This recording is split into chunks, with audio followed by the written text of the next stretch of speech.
It's called the Anatta Doctrine. You got it? I think, if I remember correctly, that's where we finished last time, just before. Is that correct? Wow. Either you're very great skeptic of that, always agree with me, which is people I like, or your memory is good.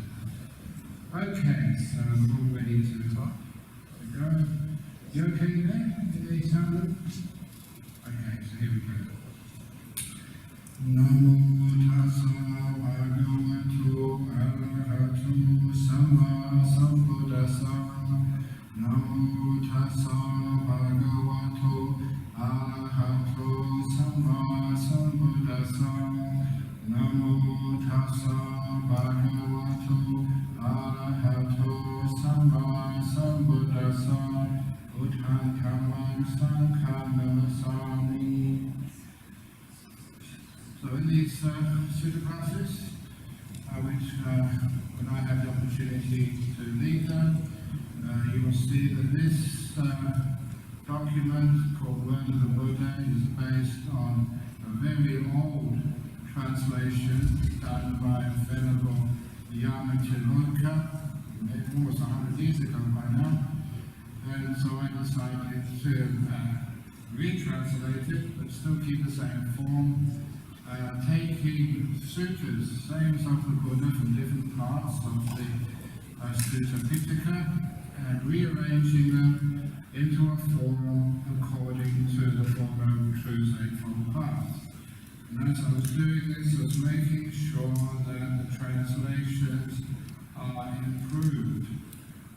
And it's not a,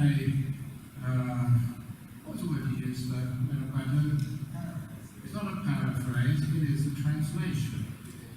Because I'm taking my cue from Professor A.K. Warder, whose books on the Pali language inspired me and taught me my Pali, where he said the unit of language is a phrase or a sentence, not a word.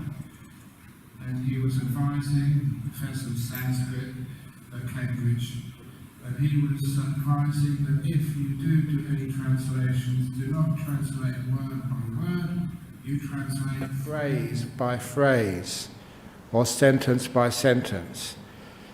And that way you avoid a lot of problems.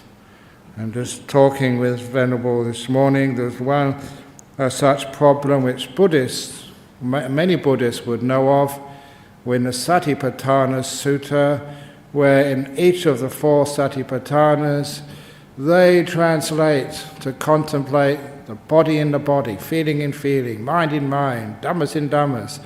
And that is one of the problems when you translate word for word, because that is not what it means.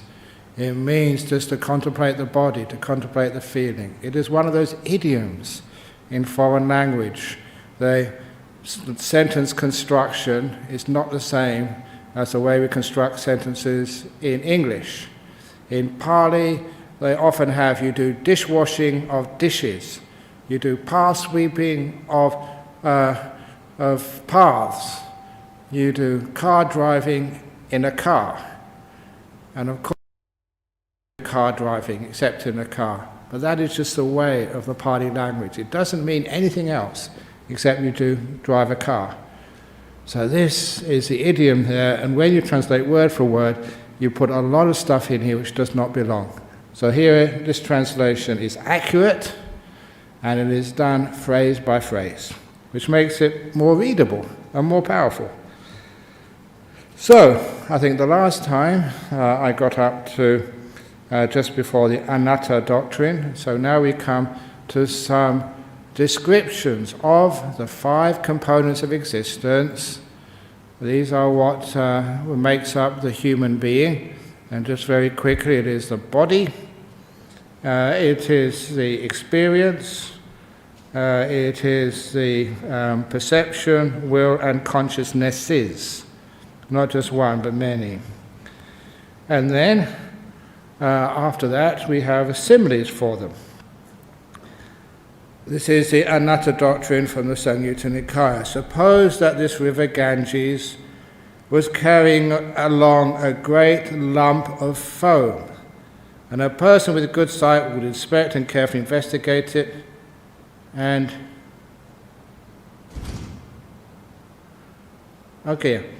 good sight would inspect and carefully investigate it, and it would appear to them to be void, hollow, insubstantial. I am wondering whether I've got the right one here again. Could you just hold on for a moment, please? I'm sorry, but I might have got the wrong. Where's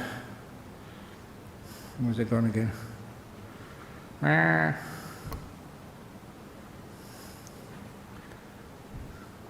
We did this last time.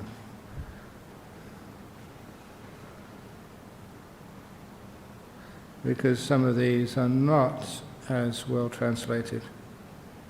Please excuse me a moment.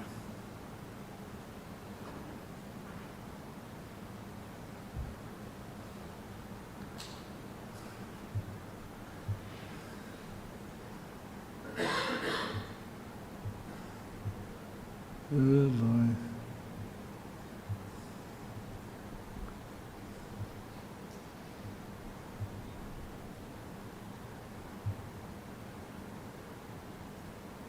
Yeah, okay, it was the wrong one. I don't know what you have over here. What do you have for the Anatta doctrine? Suppose that this river Ganges was carrying along a great lump of foam, a person with good sight would inspect it. A person with good sight would inspect it. Okay. Good, excellent, yes. So I think I had the older form, which was much more bad English. Okay, great. I've got the right one again. Suppose that this river Ganges was carrying along a great lump of foam. A person with good sight would inspect and carefully investigate it, and it would appear to them to be void, hollow, and insubstantial. For what substance could there be in a mere lump of foam? Okay, I think that's what you've got. If you find out you've got something different, let me know.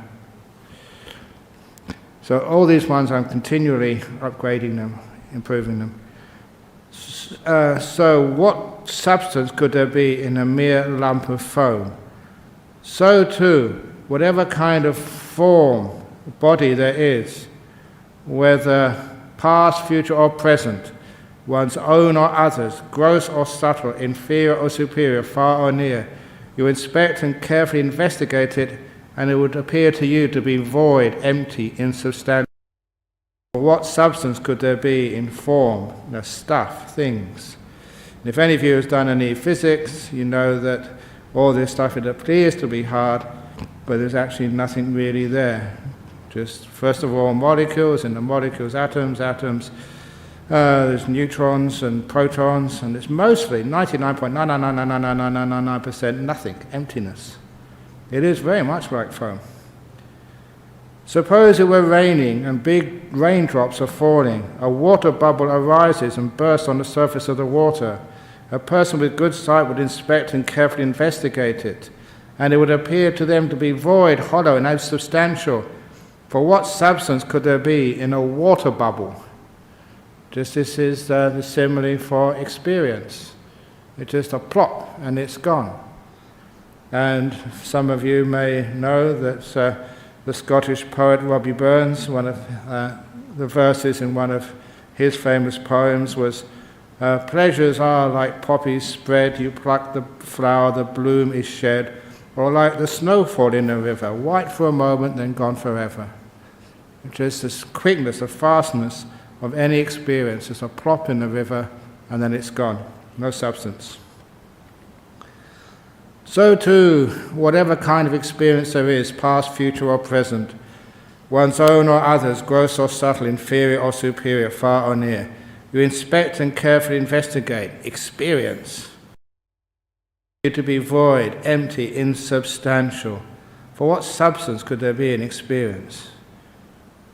Suppose that in the last month of the hot season around noon, a shimmering mirage appears. A person with good sight would inspect and carefully investigate it, and it would appear to them to be void, hollow, and insubstantial. For what substance could there be in a mirage?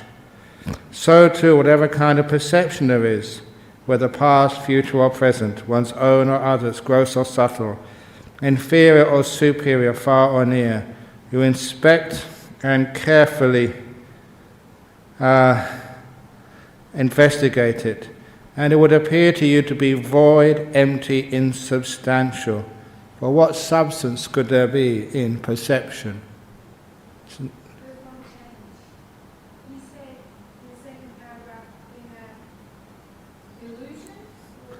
Okay. It may be the other one. Okay, let's go to the other one. Won't take a second. Okay.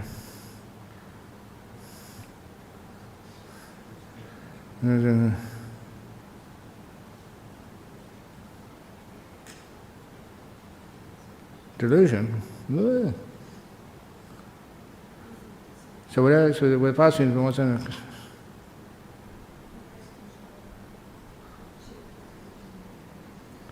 Void, hollowness is what? So.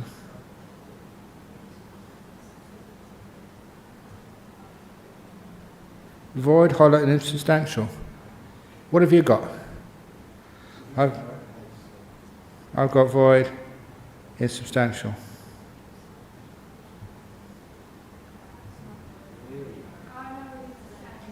It is the same. Okay, it's just not moving. Okay. So anyway, they give the simile of perception being like a mirage. So it appears to be one thing, but you give it a meaning it doesn't deserve. So every time you perceive someone you don't like them, it's just a mirage. What aren't you not liking in them? You see someone and you do like them. What are you liking in them? It's just a mirage of perception. You cannot trust perceptions because whether past, future or present, one's own or others, gross or subtle, inferior or superior, far or near. If you inspect and carefully investigate it, it would appear to you to be void, empty, insubstantial. What substance could there be in perception? It's just like a mirage. Suppose a person needing hardwood would take a chainsaw and enter a forest. You see, they don't use traditional Pali.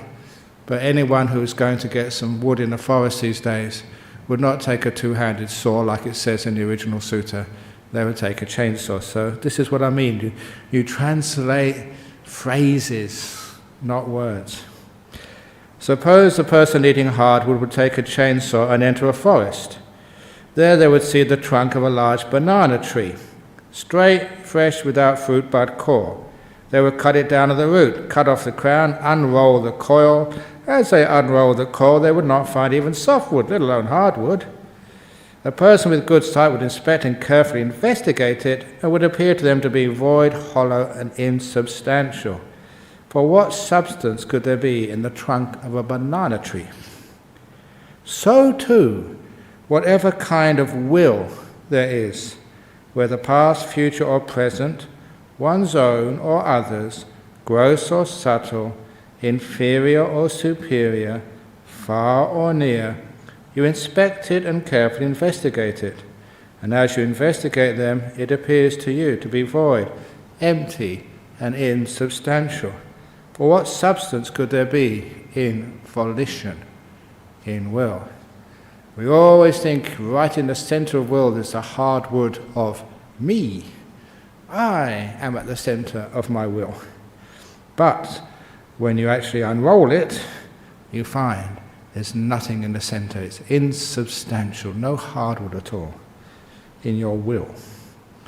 Suppose that a magician, David Copperfield, would perform a trick at a crossroads. A person with good eyesight would inspect it, ponder it, and carefully investigate it, and it would appear to them to be void, hollow, and insubstantial. For what substance could there be in a magical illusion? So too, whatever kind of consciousness there is, whether past, future, or present, one's own or others, gross or subtle, inferior or superior, far or near, you inspect and carefully investigate it, and it would appear to you to be void, empty, and substantial. For what substance could there be in consciousness? says. So, giving the simile like a magician's trick, appearing as one thing, but you're not really seeing that it's just a flow, substantial, void, empty, with no core in it. Any comments?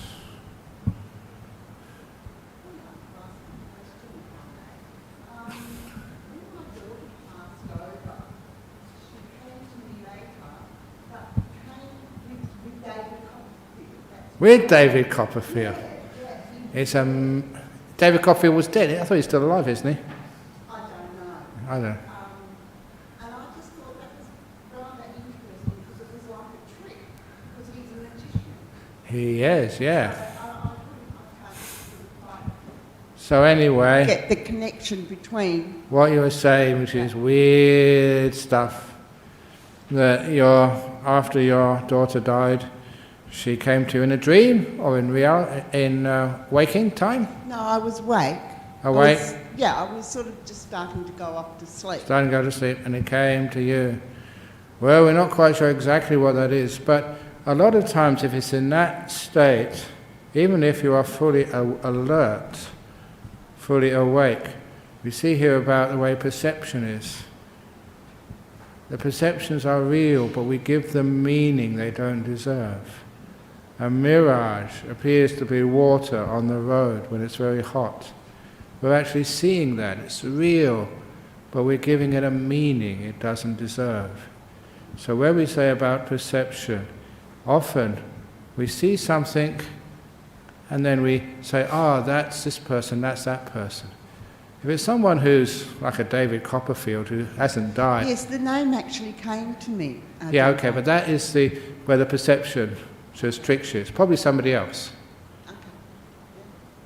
And that's what's happened to me a lot. You've seen somebody, and then straight away you say, that's Jacob. And then you touch them and it's not Jacob. They've just got some similarities.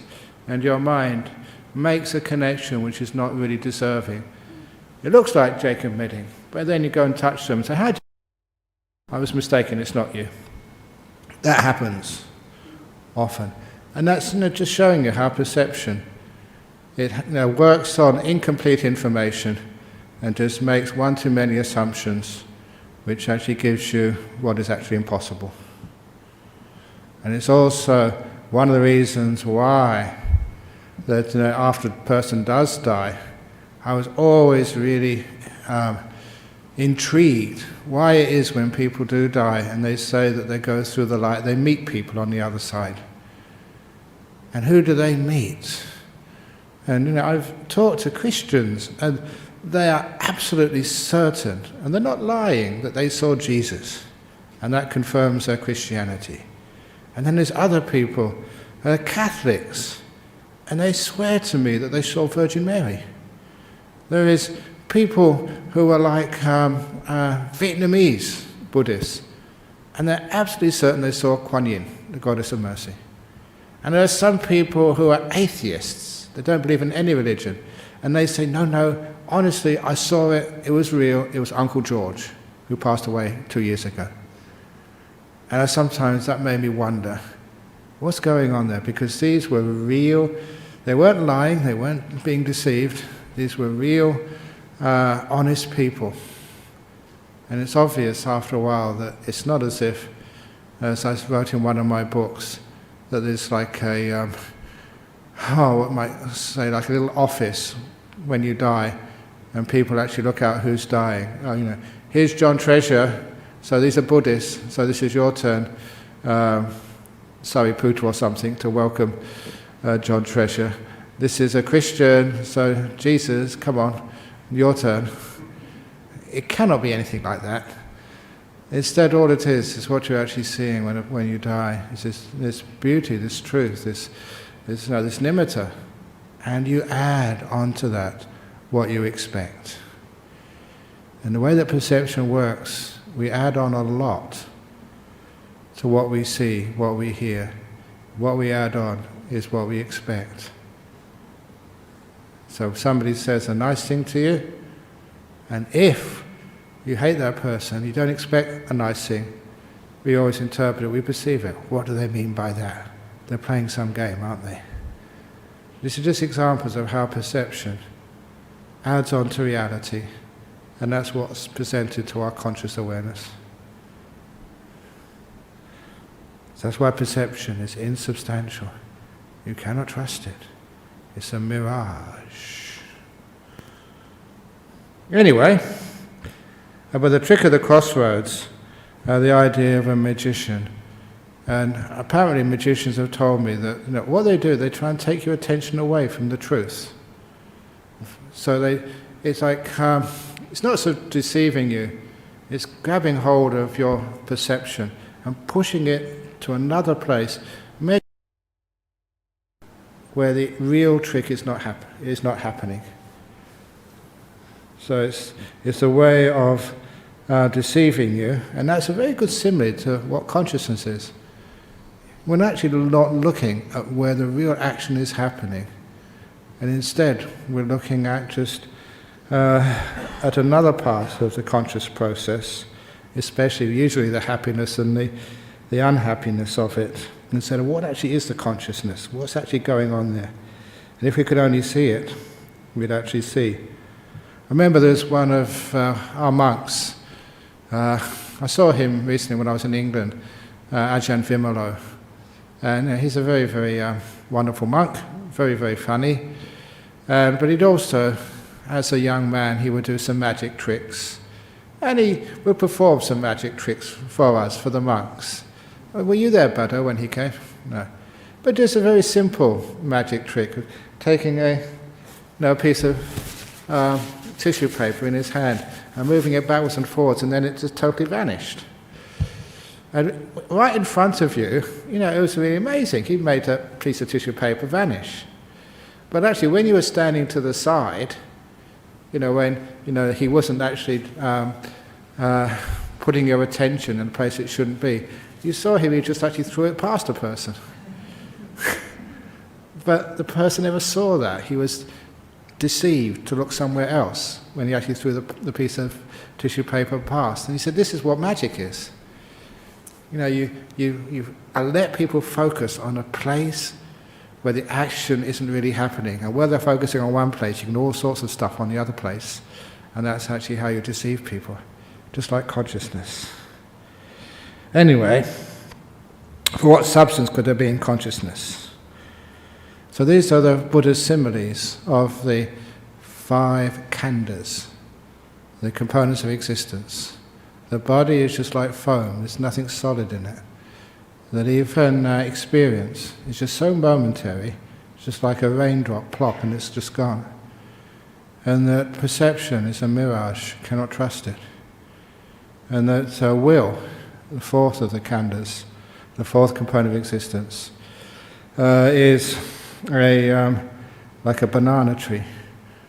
Or Bhante Ji, Ven Ajahn, he adapted that simile and adapted it very, very well. And he said, instead of looking at a banana tree, he said, let's call it an onion. Because an onion has got nothing solid. You can peel it, and in the center it's got nothing solid there. It's just a lot of leaves are wrapped around one another with nothing in the center. But also, he said, the word onion is good, because when you do peel it, you do investigate, will always makes you cry, and peeling an onion. And also, he said, the word itself, onion, it goes on and on with an I in the middle, which I thought was really cool. Yes? Yeah. Ajahn Brahm, don't you think those similes, it seems very harsh, for a lay person? This is why it's called a sutta class for the advanced. Any namby-pamby cream puffs, you better get out now because it's going to get more tough. I was thinking, like for say a newcomer, you see this, Exactly. Maybe what you do is you can slowly cut down on things. Cut down on because those who see even perception, an object that's suffering, That's why we have the Friday night talk. We have a few jokes with funny stories. for a newcomer or exactly. They So this slowly is cut it down. Some ask them not to do this, they'll go cuckoo. this is not for newcomers. This class. Okay. That's actually why we started this class a long time ago, because people said, "Oh, the Friday night talks. It's very nice and very wonderful. We go back, sort of inspired, and we have wonderful advice on how to live our lives with not much problem. We can overcome many emotional problems. But what about something a bit deeper?" So that's why we started the Sutta class for. So yeah. So this is. But you're advanced. How long have you been coming to this place? No, I was just thinking of the newcomers. Yeah, okay. Fair enough, we said we are all advanced, fair enough. Yeah, fair enough. Good. Okay. Thanks very much. Okay. And now we carry on with the 5 components of existence. One who seeks satisfaction in the body seeks only suffering. One who seeks suffering, I say, is not freed from suffering. One who seeks satisfaction in experience seeks only suffering. One who seeks satisfaction in perception seeks only suffering. One who seeks satisfaction in volition, otherwise known as will, seeks only suffering. One who seeks satisfaction in consciousness seeks only suffering. And one who seeks suffering is not freed from suffering. So what does it actually mean by that? Seeking satisfaction in the body, it's when you're a young man or a young woman and you're pretty, you're strong, you're healthy, and you get sort of quite attached to your health and also to your physical appearance. Sometimes people have to go through hell to keep looking beautiful.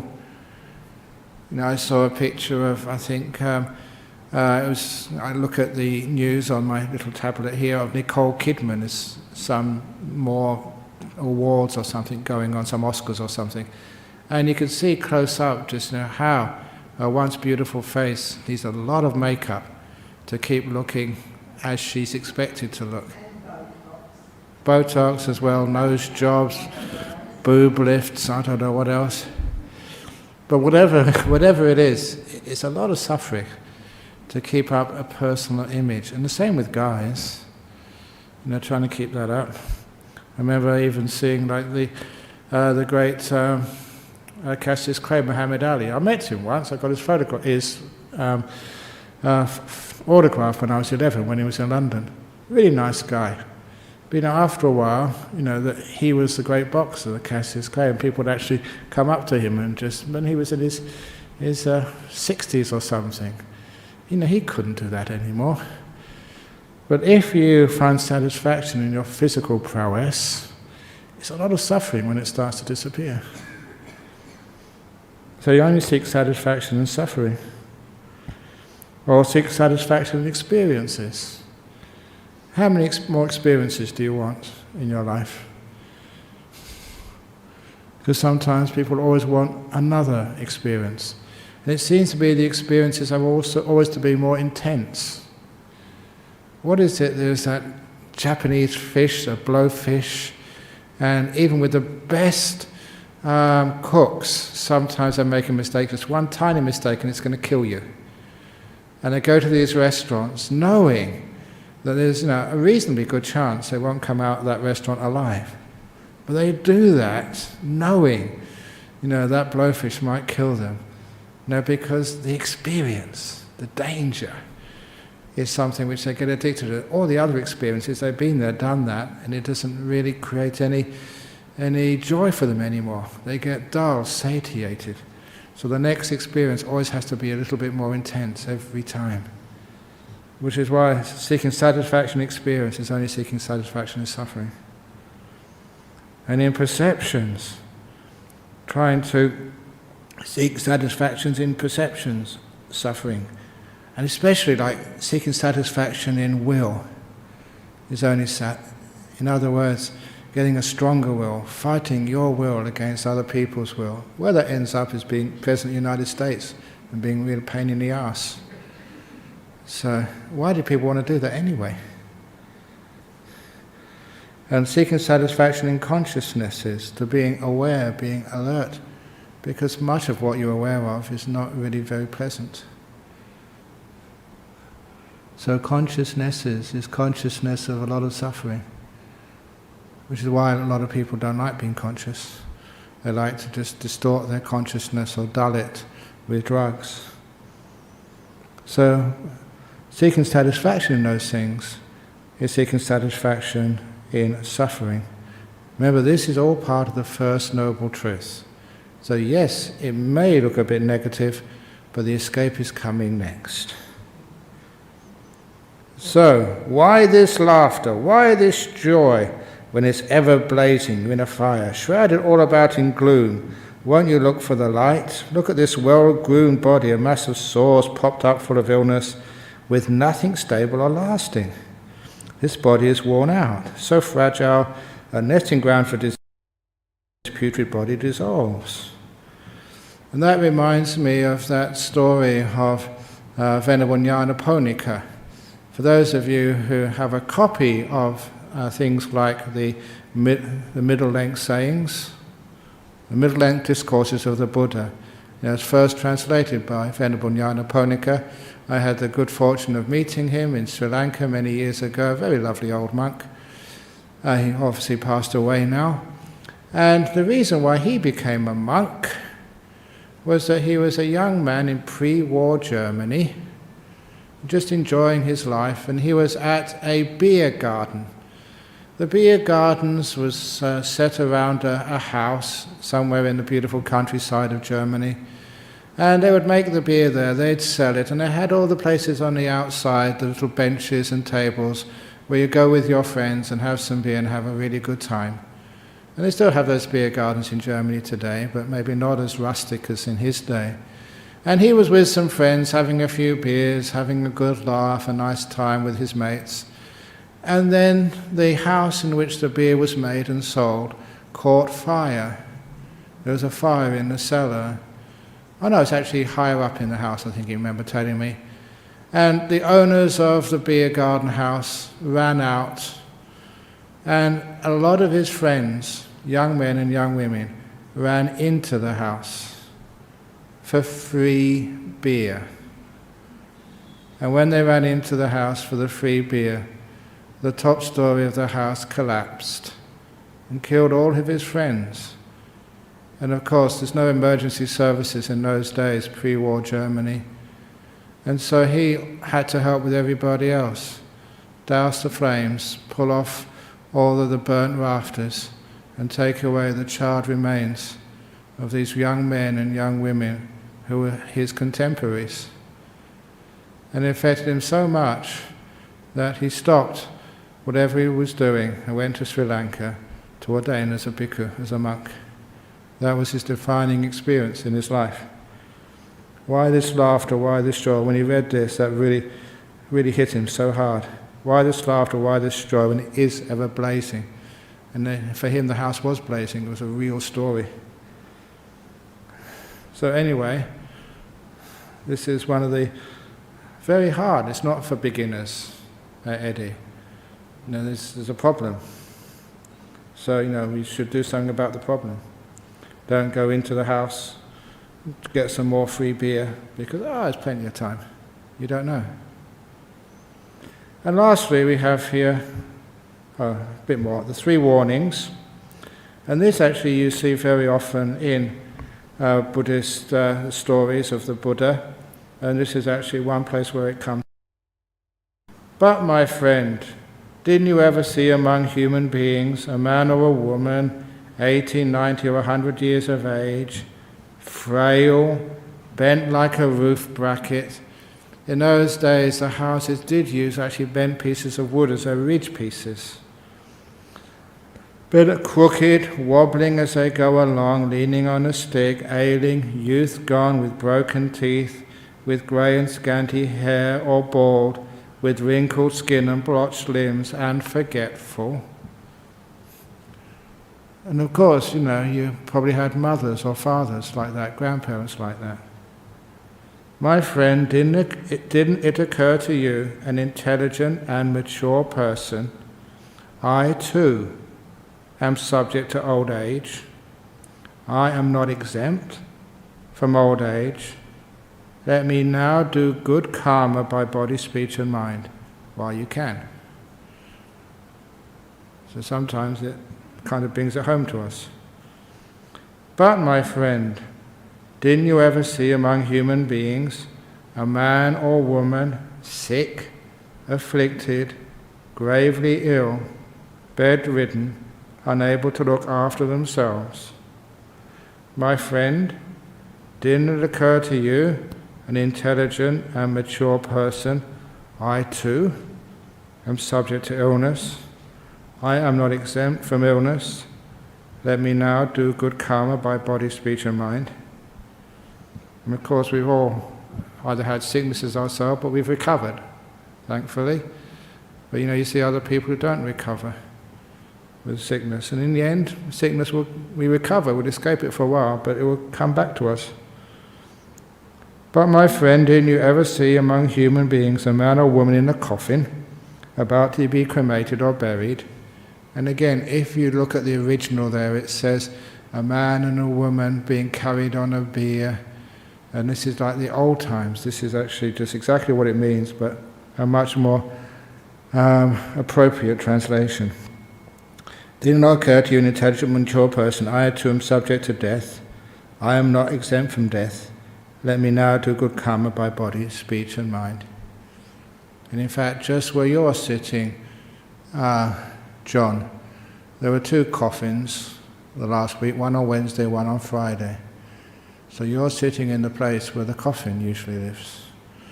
I thought I'd let you remember that. So, these are the 3 warnings.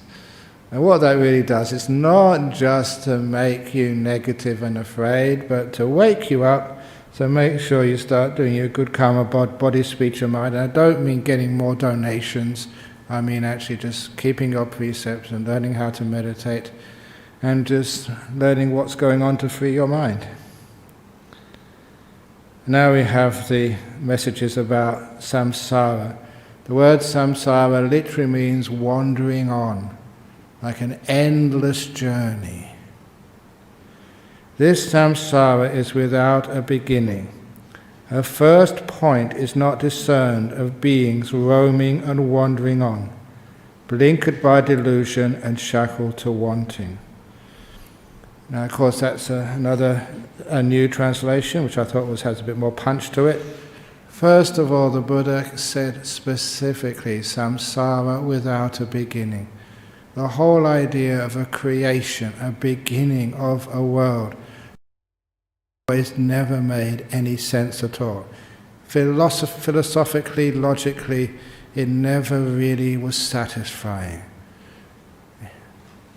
In the same way that you know the answer I've given to that when people ask, well, how did this world begin? What do you mean it began?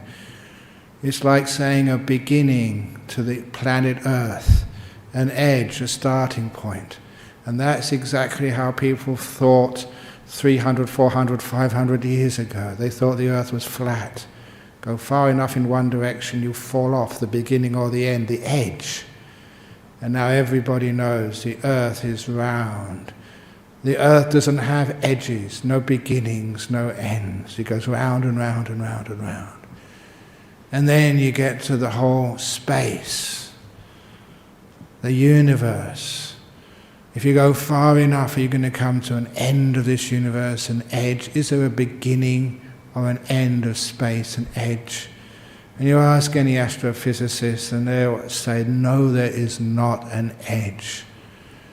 It is without any boundary space. Like planet Earth, it turns around on itself. It's curved space. So literally, if you go in any direction from here, any direction, eventually you'll come back to Dhammaloka Center. That's how important this place is. That bit is a bit of a joke, but it is absolutely true that there's no edge to the universe, no beginnings, no ends. The universe isn't flat. Earth is not flat, it's curved. Space is not flat, it's curved. It has no edges to it. And it doesn't take much to go to the next level and understand time is not flat. It doesn't have an edge to it. It doesn't have a beginning, not an end. No boundaries. the samsara is without beginning, without boundaries. Later on, 100, 200 years ago, or 200 years from now, people look back on this age and they would be so, what would you call, amazed that people of the 21st century believed in flat time. Just like we look back on those who believed in a flat earth as being a little bit stupid. And they'll look back upon us who believed that time was flat, that it had beginnings and ends. How stupid could you be? Time, no beginning, no end. Our first point is not discerned, of beings roaming and wandering on. And this other thing, blinkered by delusion. You put blinkers on a horse when they go in a race to stop them being distracted by what's going on the left and the right. They're blinkered, they can't see the whole truth. That's what delusion does, it blinkers you. It blinds you to what's just on the other side of what you're being conditioned to see. And shackled to wanting, like we're addicted to. Whether we want it or not, whether we need it or not, it's not the point. It's the very act of wanting gives us meaning in life, makes us who we are, which is one of the reasons why just to want for many people is to be alive. And not want anything is like to disappear, to vanish. Which is one of the reasons why we have sales and the New Year's. Even if you don't need anything, you want something. And I will never forget that person who came to see me on one Friday. Does the temple need a TV set? What's it called? A LCD set? I said, no, we don't need one. He said, well, it's a new one. Well, you bought a new one. He said, yes, but why don't you use it yourself? Well, we don't need one in the house, he said. Well, why did you buy it then, when you don't need it? And he said, because it was on sale. And I thought that was only women who did that, and that was a guy. They're all the same, no gender stereotyping. He bought an expensive LCD TV screen, whatever it's called, plasma, is it plasma TV? Whatever, you know what I'm talking about. It's huge TVs. He bought one. He didn't want it. He had a house full of TV sets. That's why he wanted to give it away. He only bought it for the one reason: it was on sale. And that's the addicted to wanting. So you're shackled to wanting. And the idea of not wanting anything, it just gets you into, a place where you're not comfortable. So, what do you think? Which is more, the stream of tears that you have wept as you roamed and wandered on through these many lives, weeping and wailing because of being united with the disagreeable and separated from the agreeable, this or the water in all the great oceans?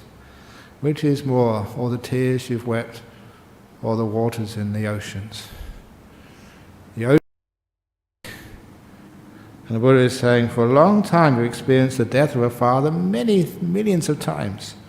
A brother, a sister, a son or a daughter, the loss of relatives, of wealth, the loss through illness, the loss of a girlfriend, a boyfriend, the loss of when your team hasn't won. I'm adding those things.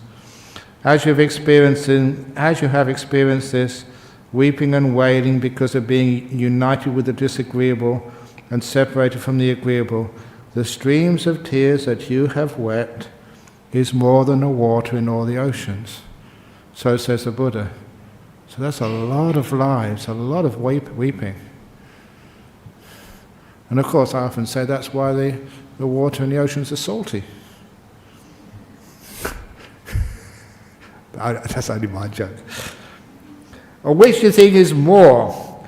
The streams of blood, not just tears, blood, red stuff, that you have shed when you were beheaded, just by one punishment, as you roamed and wandered on through this long course, this or the water in all the great oceans. For a long time you have been arrested as murderers. You're all murderers according to the Buddha, sometime in your previous lives. Burglars and adulterers. When you were beheaded, the stream of blood that you shed is greater than the water in all the great oceans. For what reason? Because this samsara is without a beginning. The first point is not discerned of beings who blinker by delusion and shackle to wanting, are journeying through this round of rebirth and death. It makes like Groundhog Day look just like a picnic. For such a long time you've experienced suffering, agony and disaster, and swell the cemeteries with your bones from your many lives. You know all of the, the limestone? The limestone's all compressed dead bodies of shellfish. So I was told when I was young, I think it's still the same, isn't it? And you see these incredible limestone cliffs that go on and on, so deep, so huge. And how many shellfish have gone into that? Millions and billions of shellfish lives. So I often think of that when I read this simile. For such a long time you have swelled... Oh, here we go. I missed one, yeah, I thought so. Even just one person wandering on through their many lives, just one person, blinkered by delusion and shackled by wanting, would leave behind a stack of bones, a heap of bones, a mass of bones, as large as Mount Everest. Actually, they mentioned another mountain, I think Mount Sinera or something, which changed to Mount Everest, which people do know about. Would leave behind a stack of bones, a heap of bones, a mass of bones as large as Mount Everest if there was someone to collect them all, and what was collected would not perish. For what reason? Because this samsara is without a beginning. For such a long time you've experienced suffering, agony and disaster, and swelled the cemeteries with your bones from your many lives. It is enough to experience revulsion towards all volitional formations. All will. Enough to let them go, enough to be liberated from them, and not get reborn again. So that is the problem, how the Buddha described suffering. And now, the cause of suffering. Any questions before I go on? Yes, John.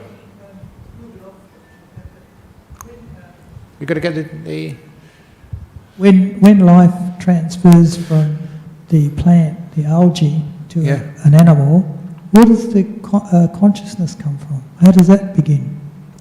This is where the only one place in the sutras where the Buddha says that even plant life has a rudimentary form of consciousness, a very rudimentary form of consciousness, in which the consciousness can actually evolve.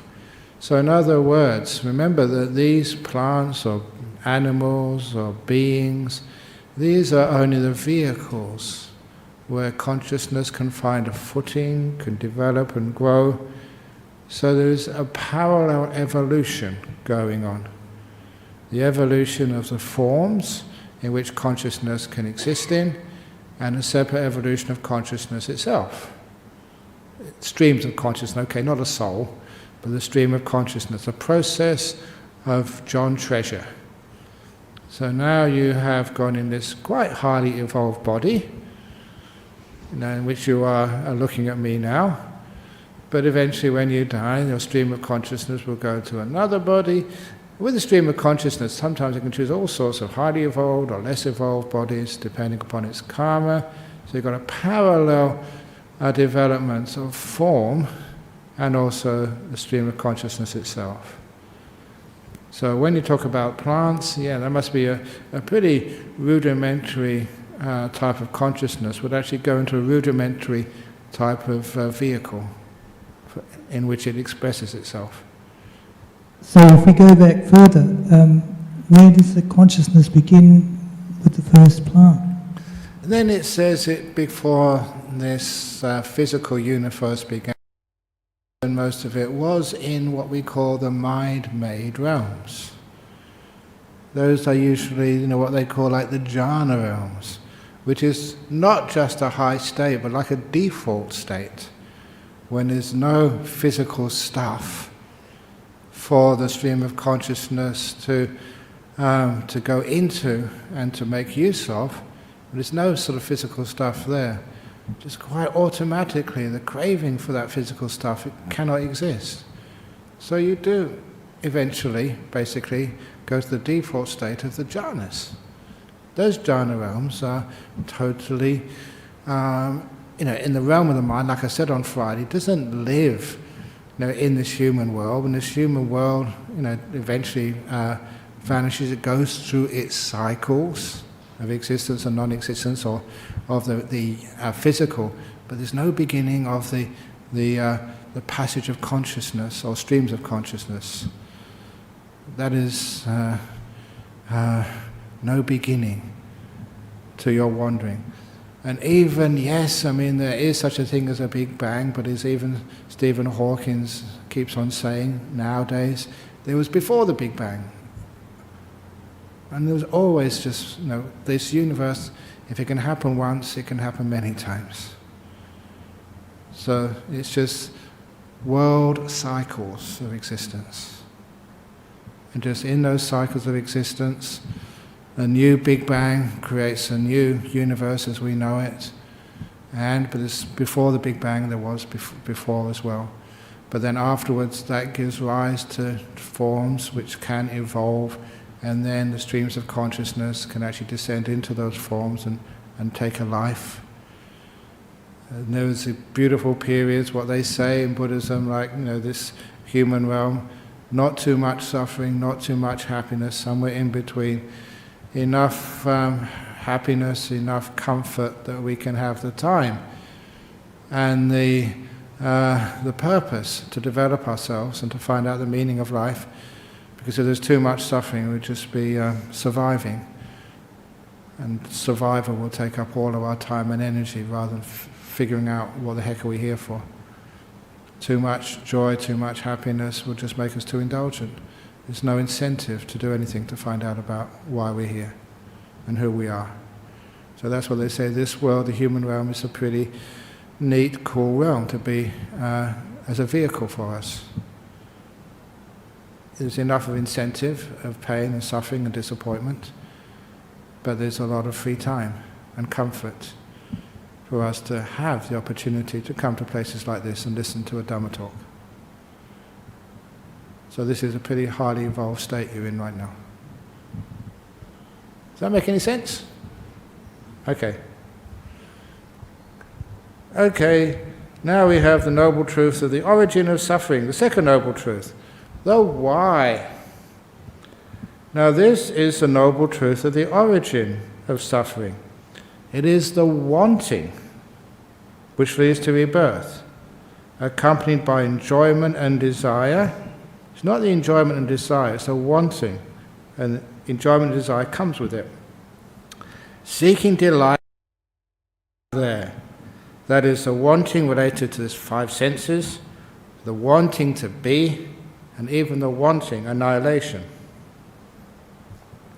Those are the three types of wanting. Now, instead of calling it craving, which was the usual translation, craving was too intense a wanting, and it omitted the most common form of the cause of suffering, which is this underlying, general, ordinary, everyday wanting something.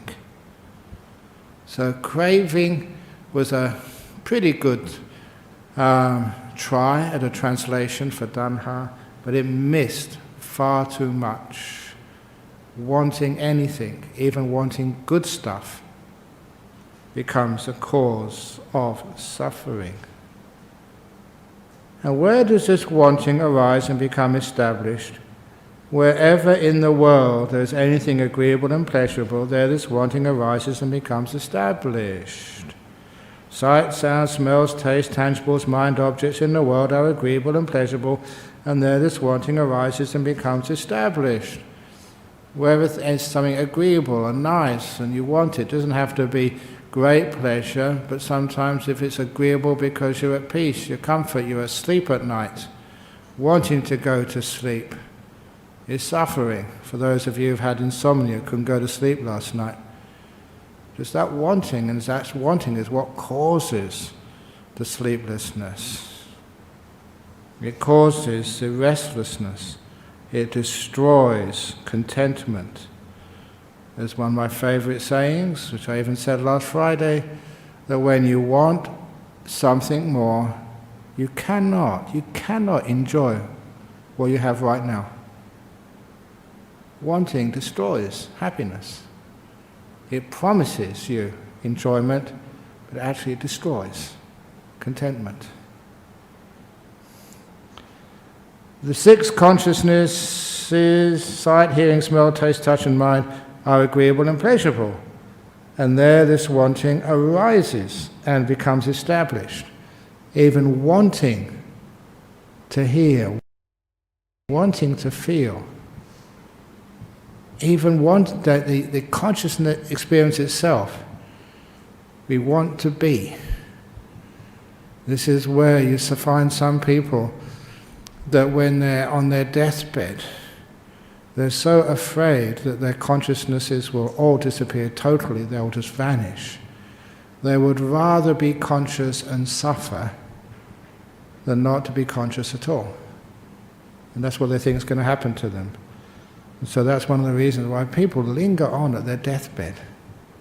They're afraid of losing all their consciousnesses, of losing their sense of being. They'd rather experience suffering and be conscious than not to be conscious at all. There's a wanting to be conscious, let alone wanting to be conscious of pleasure, want to be conscious itself.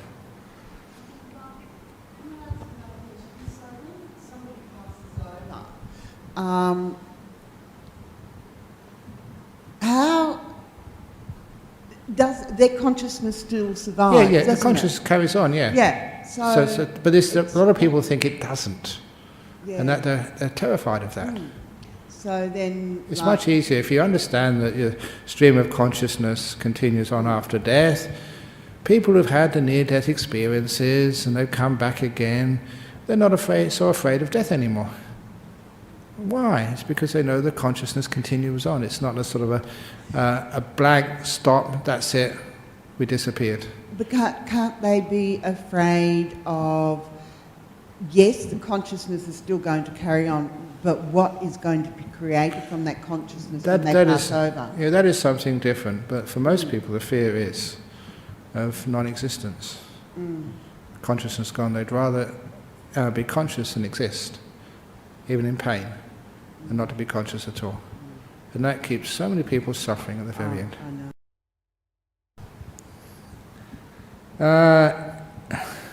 Ajahn Brahm, sorry. Yeah. Is there any way of being able to possibly discover some of their consciousness of when they pass over, for them to be aware of that before they pass over? Yeah, sure. It's called meditation.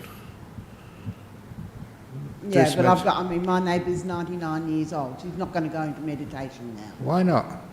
Because she doesn't understand. She doesn't get it. Good teaching. Just what I said the other day. Things like just right now is the only time. What are you experiencing right now? Make that most important thing. Be kind. Okay. Sometimes people make meditation so damn difficult, too complicated. Keep it simple. Why not? Anyway, it's leaving it a bit late in life. 99. I agree with that. So, if you can find out beforehand, it makes life much easier. It doesn't make life more easy, it makes death more easy. We always want to make life easy. How about making death more easy? Okay, experience of the six senses is agreeable and pleasurable, and there this wanting arises and becomes established. We always want to experience new experiences. Go to the Great Wall of China, go and see I don't know what you want to experience next. People have got these bucket lists of all the sight, sound, smells, taste, touches and mind objects they want to do before they die. Absolutely crazy. Perception of sight, sounds, just to perceive, is pleasurable. Then this wanting arises and becomes established. To interpret it, which is what perception is. To work it out.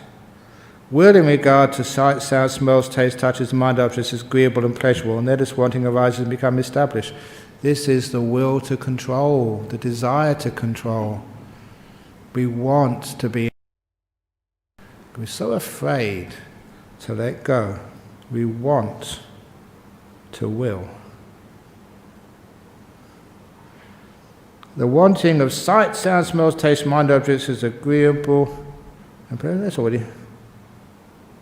Oh yes. Okay. This is wanting to want. The wanting of sight, sound, smells, taste, touch, mind objects is agreeable and pleasurable, and there this wanting arises and becomes established. We like to plan things. We like to figure it all out. We like wanting. So this is a wanting to want. That's why, if you're not doing anything, let's get a problem, let's get a project, let's do something. If you're ever in any committee or any monastery, there's always something, new project. Because we like wanting stuff. We want to want. And thinking of sight, sound, smells, taste, touches, mind objects is agreeable and pleasurable. And there this wanting arises and becomes established. This is the most crazy part of human nature. We want to think. Many of us like thinking. We actually spend a lot of time, maybe in the bed early in the morning. Let's think of something. A nice juicy fantasy, or let's think about, all the problems in the world and how we would solve them. Let's actually think of how we can assassinate Donald Trump before he becomes inaugurated. Why do people do that? Because they like to think. And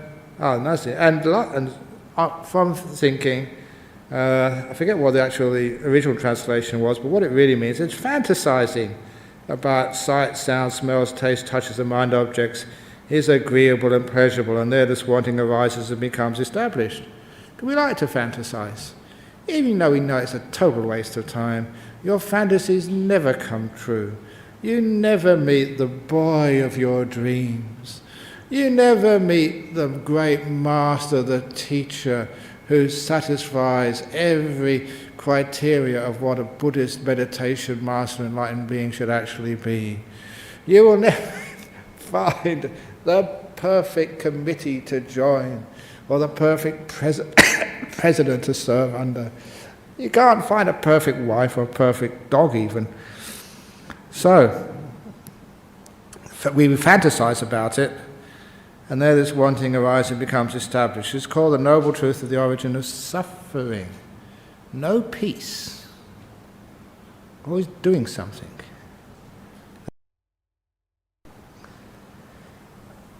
So, dependent origination.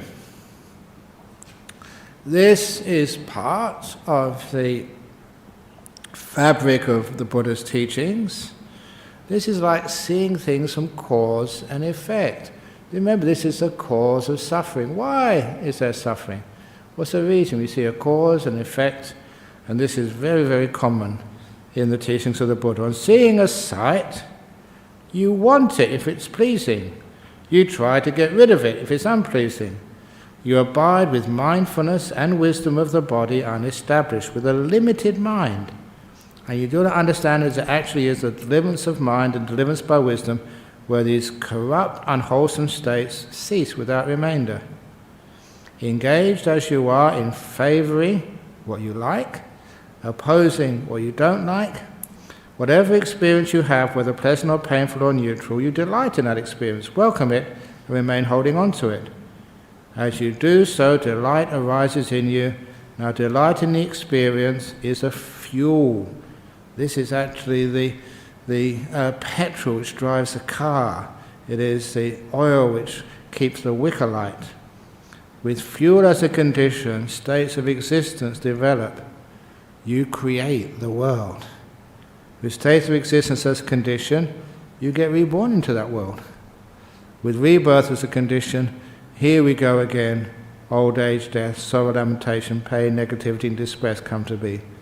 Such is the origin of this whole mass of suffering.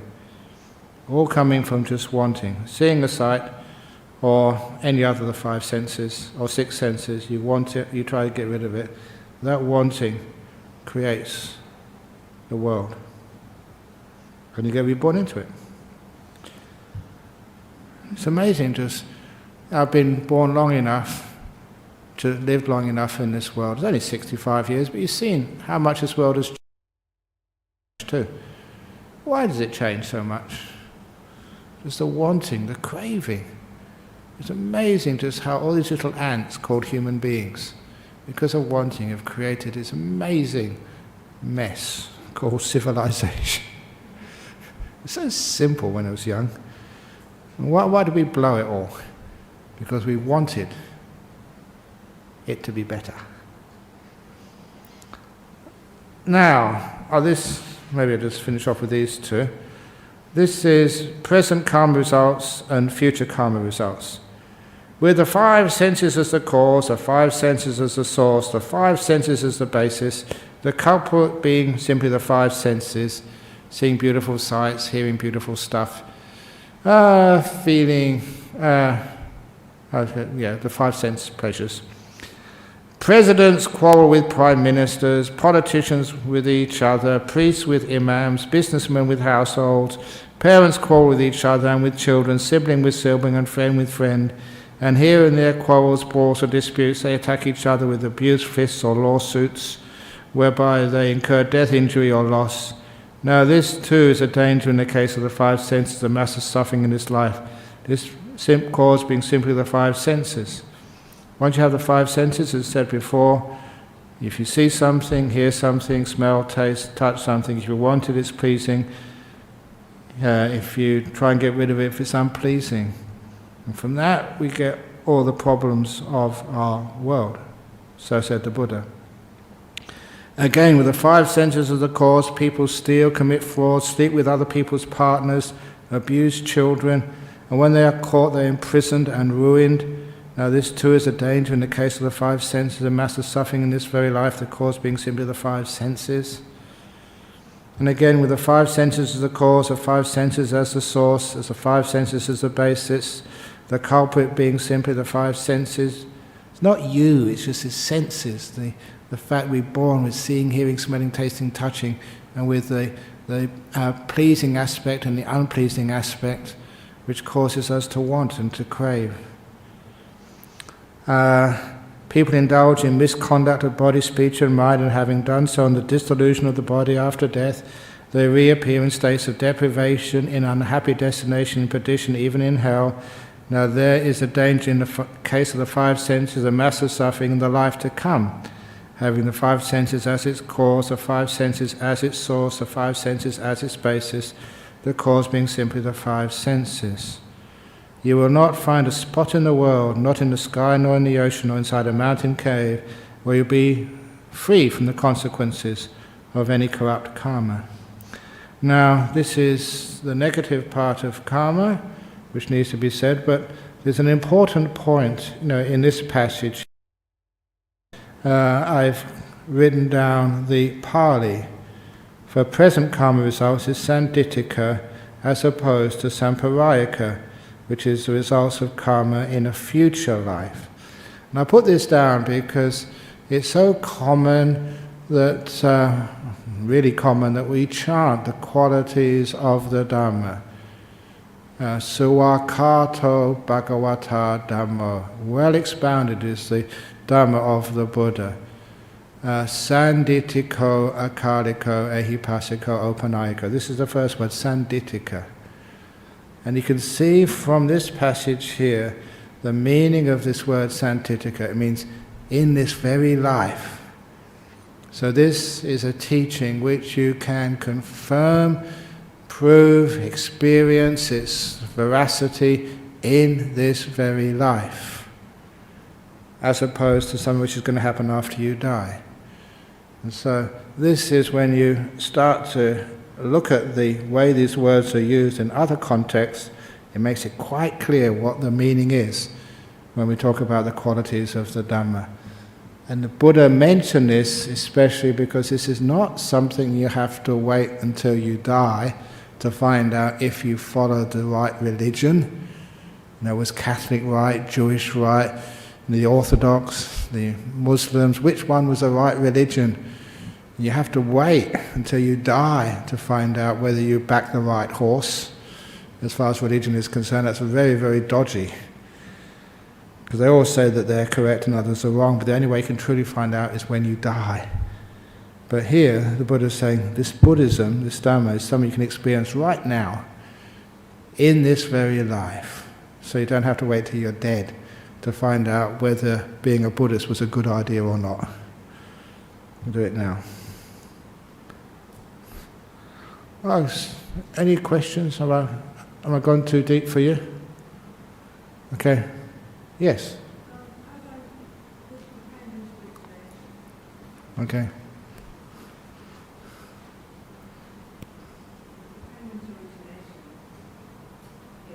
Yeah. Does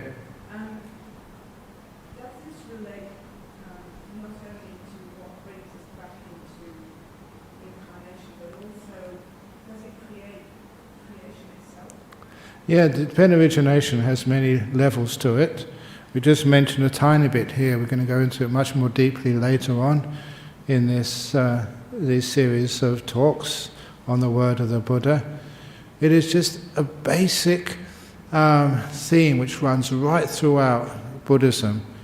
And it starts off by saying, when there is this, then this comes into existence. And when this disappears, that disappears. Just a basic causality. And it was mostly on that premise that the Buddha put all his teachings, on a causal law, finding out not just what's happening, but why, where it comes from. And when the cause vanishes, then so does the effect vanish. So that goes for everything. Specifically, our dependent origination was answering the question which I'm often asked, how can you have rebirth, reincarnation without a soul? And so many people keep asking that question. When Buddhism teaches anatta, but you also teach reincarnation, isn't there a conflict there? How can you have reincarnation with nothing to be reincarnated? And it's just exactly, it's a process of cause and effect. A cause, then you have the effect becomes the cause of the second effect becomes the cause of the third effect. It's like a rolling snowball, one thing causing another, with nothing which is essential in the beginning, which carries on all the way through. It's a processed P without a P to being processed. So I used to like processed P's when I was a kid. Yes? So is creation caused by beings wanting to exist and one thing exactly, leading to another? Yes, but many beings. We create. The mind is a forerunner of all things. But don't call creation as one event, which is a really weird way of looking at it. Creation is a continual event, a continual process rather, not just one event that God created the universe and we're stuck with it. No, we are continually creating. Yes? No doubt. What is it? Okay, here we go. Who's going to get there first? Ajahn Brahm, Yeah. no doubt what is mentioned in the sutta is true, very true, okay? You sure? But we all have to also bear in mind the stages towards enlightenment. It might take many lifetimes too. Yeah, of course. So, from this sutta, okay, it's very extreme, unless you are a highly evolved person, that you can do this, isn't it? But for a newcomer, okay, they must be, don't you think? They have to be true to themselves too. But remember, true to their non-selves. Sorry? Not true to themselves, Eddie, but to be true to their non-selves. Yeah, true to non-selves, but they still have dust. Yeah. Exactly. So if you have if you have too much pleasure, that's suffering. Not having that to them is suffering too. So you have to be true to yourself. Or I'm at stage 1 or stage 2. You can jump to stage 10. But what happens, Eddie, is there's something even I would resist these sayings and these teachings at first, and I think, no, that's too hard for me, too much for me. But unfortunately, there's something in these teachings which you know are true. No doubt, it's and, true. And they're going to get into you, and you can't get them out once they're inside, and they will change you. Unfortunately, that's the way these things work. Whether you like it or not, doesn't matter how much you resist it, it's too late for you, Eddie. Sorry. You shouldn't have come into this class to begin with. Sorry, maybe. Yeah. I do understand this. Yeah. I follow it very much, I tell you. Yeah. Because I'm not young, Yeah. But I'm talking about a newcomer. Oh, the newcomers don't come. And you're telling them no sex, nothing, this thing. Go cuckoo. I know they don't go cuckoo. I never went cuckoo. Maybe I did I? Now don't worry about, because this is a class this is something which was a difficult thing for me to make a decision on. Should I teach lay people as I teach monks? It was a question asked on Friday night. Or should I hold things back? And I thought that it doesn't make sense, it's not fair, it's discriminatory. Because yes, many people may not understand this, many people may turn away from this, but there's enough people. There are plenty with little dust in their eyes. Let's teach, as I teach monks, let's just go for broke. This is what the Buddha said, let's put it in there. And it's interesting you're saying this, because when we do these teachings before, the way they are translated, they don't have punch. And I found out by doing a really accurate translation with hardly any repetition, the punchiness of these teachings of the Buddha is they're far heavier. They're wow. And you don't get distracted just by repetitions and by stuff you don't understand. So it's heavy stuff, I agree with that, but I think it's worthwhile. This is a wonderful sutta. Oh yeah, the whole lot. This is the whole Buddha. Anyway, here we go. Where did I get to? Karma as volition. Oh, what, did I get to that one? Oh, I've lost me now. Oh, that's right. Present karma results, future karma, not find a spotting card. Karma as volition. We've got a few more minutes. Let's go here.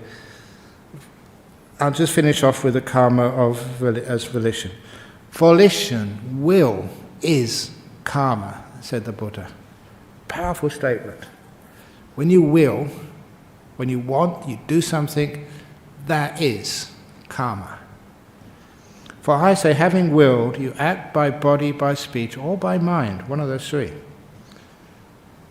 So that is why when people sort of, you may sort of do a terrible deed, you're driving down the road and you hit a little kid and kill it. And sometimes people feel so remorseful, but you did not will that. That was not your intention, not your volition. It is karmically ineffective. And it's important that we make that very clear to people, because there's much things in your life, you cause problems, but that was not your intention. You didn't mean to do that.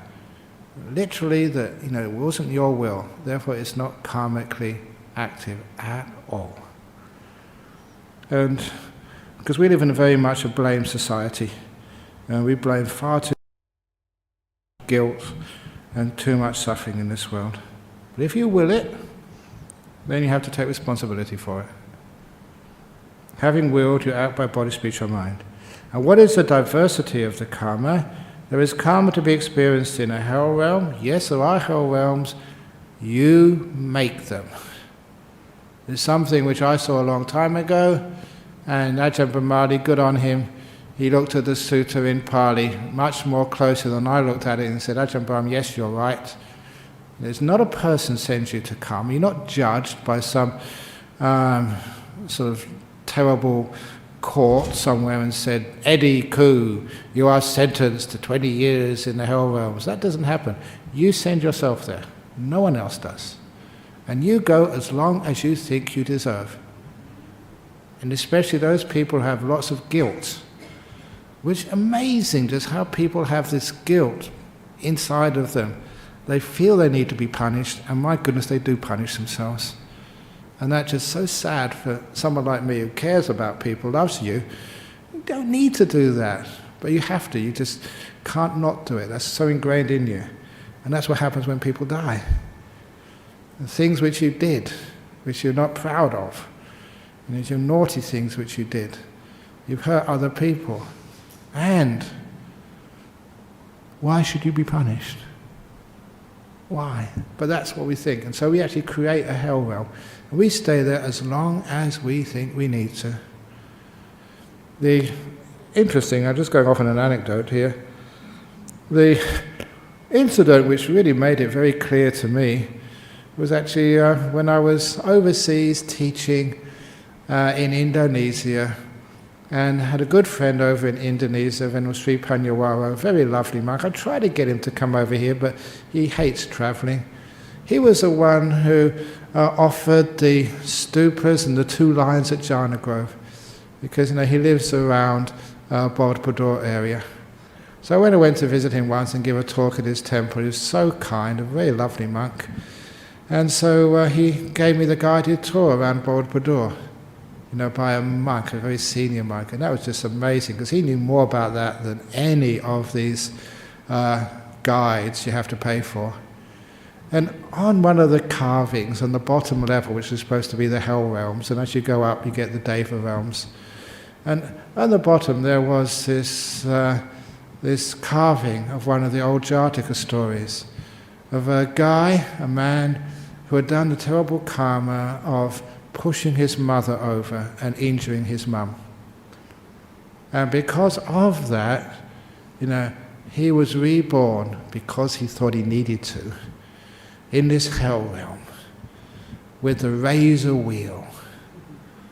And he saw this other guy being tortured with this wheel of razors cutting into his head constantly. Now, this is just how people imagine, pain, torture, punishment. And this guy said, I was told after, I forget how long, 4,900 years of this punishment, another man would come who did the same thing which I did, which pushed my mother over. And then when he came, my punishment will be over. Now you've come.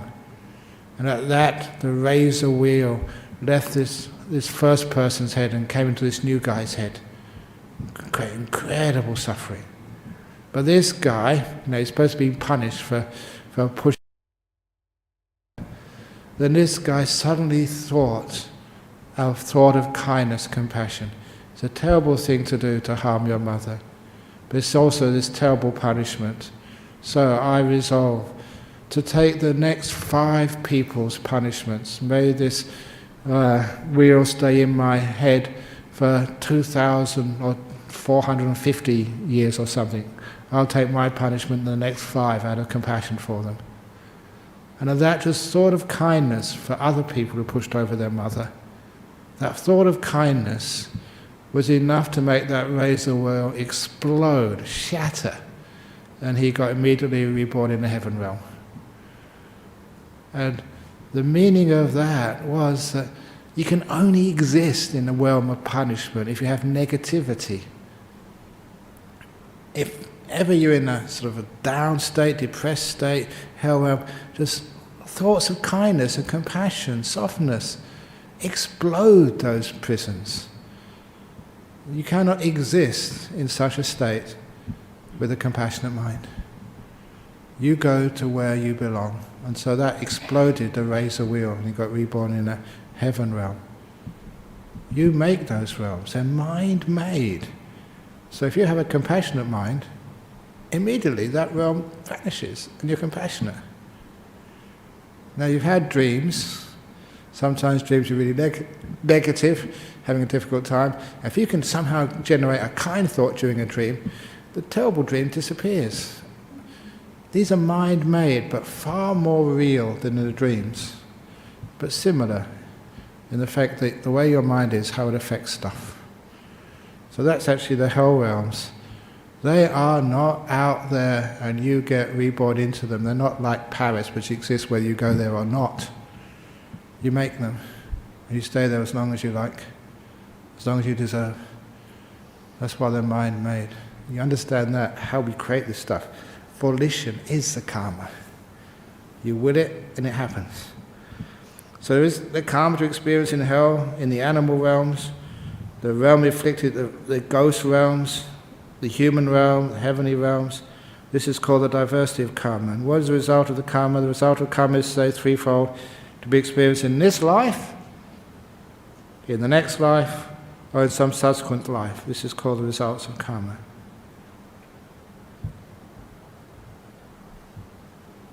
Okay. Okay, we're actually almost the end of this. So we'll do the inheritance. The owners of their karma, heirs of their karma. They have karma as their origin, karma as their property, karma as their resort. Whatever karma they do, good or bad, they are its heirs. And that's why we often say that if you want to invest in anything, forget the stock market, forget gold, forget commodities, the karma stock market, because that goes with you from life to life. Wherever that karma ripens is there you experience its results, either in this life or the next life or some subsequent life. There comes a time when the great oceans dry up and evaporate and no longer exist. Global warming, Buddha predicted it. But still I say there is no making an end of suffering for those beings roaming through rebirth and death, blinkered by delusion, shackled by wanting. There comes a time when the Himalaya, the king of the mountains, burns up and perishes and no longer exists.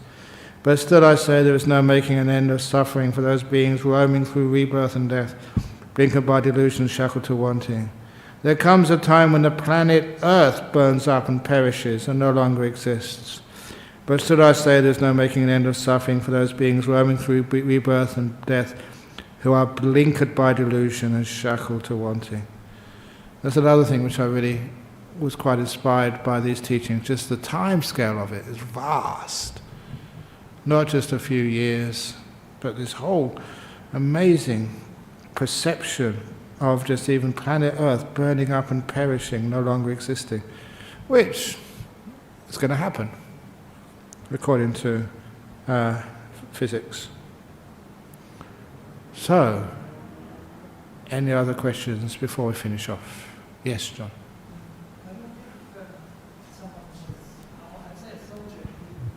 In a war and enjoyed killing and really thought it was great fun, he wouldn't go to hell on the death because he didn't have any suffering, any remorse. If you have a look at any psychologist, post-traumatic stress, at the time they may think they're enjoying the killing, but it's amazing just how much resources military to deal with what happens when the soldier comes home. There's huge psychological damage. It's just, there's not the people who are exempt from that.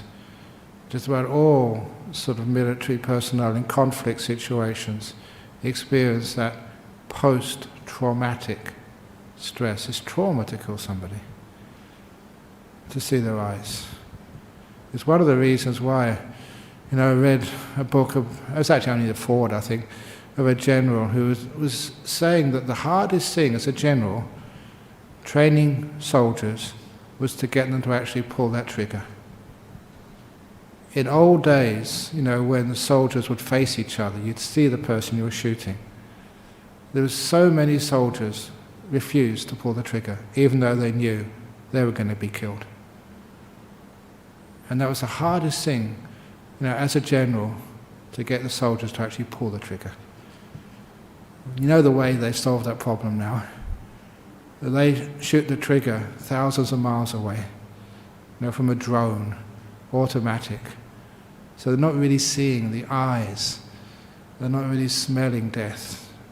They remove one soldier from his victim as far as possible, physically, emotionally. That's the only way you can get people to kill. Face to face, it's just so difficult for one person to kill another. If you were drafted in a war, if you actually drafted, you had no choice, and you put a gun in your hand, and someone was coming up to kill you, John, you probably wouldn't be able to pull that trigger. Self-defense, yeah, you're going to die, but you just can't do it. It's amazing just to kill is just an incredibly difficult thing for many people to do. And if you do it, you can see just how many people in the veterans' hospitals, on drugs, alcoholics, because they have done it, they have killed. and the scars of a life. It's not an easy thing to do.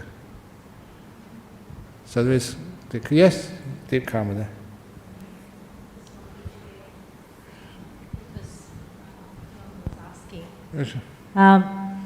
I just I've seen people like were in Vietnam War or some other war, like they were actually like just before they're dying, they're actually more agitated and needed more and more like relaxing morphine and like other drugs that actually reduces the stresses and anxieties. Like 3, 4, 5 times more than the usual. I mean, it could vary between person to person, but actually it was quite significant amount they needed to reduce their agitation. I don't know it happens to everyone, but I did see. Yeah, I think John was thinking, could there be an exception? And I don't think, I've never seen an exception. Sorry? I've never seen an exception. Someone who has not got remorse. That's again one thing which hit me when I used to go into prisons. And going into prisons at first, the prisoners which I met, some were murderers and rapists. At first they would show no remorse. But then later on you got to see them and talk to them, and they had huge amounts of remorse. They wish they'd never done that, really deep down. And I'm talking them about the other people in prison who've done these terrible, terrible acts. And they also said, we've never met anybody in jail who was at peace with what they've done. They were all suffering, not just from being in jail, but from the remorse, the guilt of their actions. So I don't think there is a person who just enjoys killing. Maybe they may at the moment, but they have incredible remorse afterwards. Anyway, there was, first of all, yes. One moment, because she had her hand up first. Yes, over Sue. Sue.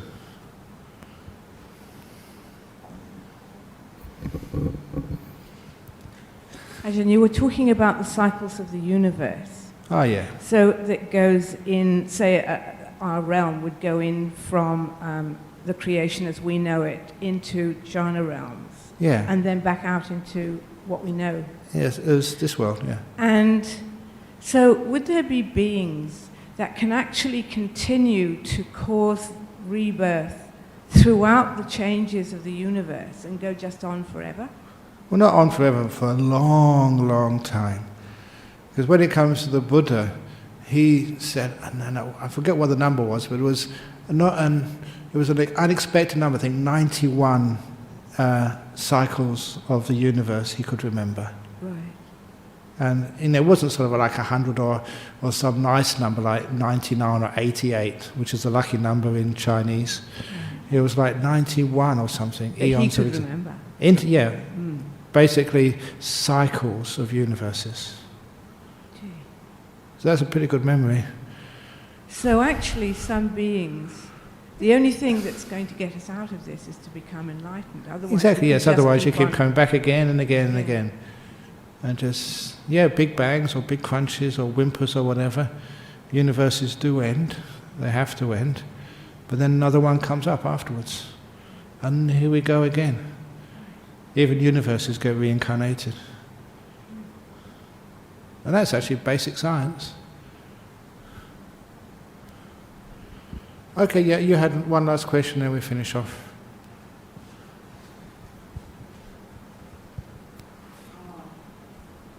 It's okay. Is it gone now? Passed. Yeah, Oh, passed, it's okay. Okay, well I think it's an hour and a half, so I think that's enough for today. So we just got to the noble truth of the cause of suffering, and now we get the next time being the noble truth of the cessation of suffering. Now this is much better for Eddie's beginners because it's much more positive. End of suffering. But anyway, here we go. So let's pay respects to Buddha, Dhamma and Sangha now.